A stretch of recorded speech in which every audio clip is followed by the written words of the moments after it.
नमस्कार, आपण पाहत आहे भांडा फूड न्यूज. एका दमात भ्रष्टाचारी कोमात.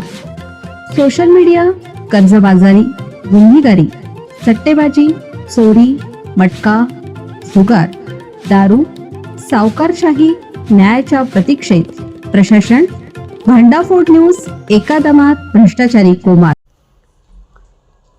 डॉक्टर श्यामाप्रसाद मुखर्जी यांचा मृत्यू नैसर्गिक की घातपात?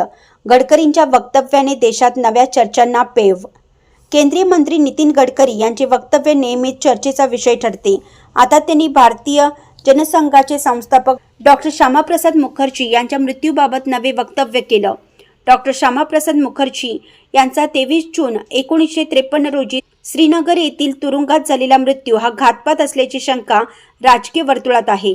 आता गडकरी यांनी केलेल्या वक्तव्यामुळे देशात नव्या चर्चांना पेव फुटण्याची शक्यता आहे. काय म्हणाले गडकरी?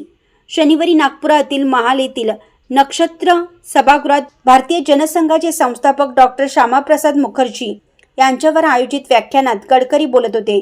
ते म्हणाले, डॉक्टर श्यामाप्रसाद मुखर्जी यांना अटक केल्यानंतर श्रीनगरमधील कारागृहात ठेवण्यात आले. त्यातच त्यांचा मृत्यू झाला. लोक म्हणतात यात काहीतरी गडबड आहे, परंतु कुठलेही पुरावे नाहीत अशी खंत गडकरी यांनी व्यक्त केली. श्यामाप्रसाद मुखर्जी यांनी देशाच्या अखंडतेसाठी त्यांनी प्राण दिले. त्यांचे विचार आमची संपत्ती आहे. त्यांच्या विचारापासून प्रेरणा घेत भविष्याचा भारत कसा तयार होईल यावर भर देण्यात येत आहे. जे सर्व स्वतःला भारतीय मानतात त्यांचा भारत आहे.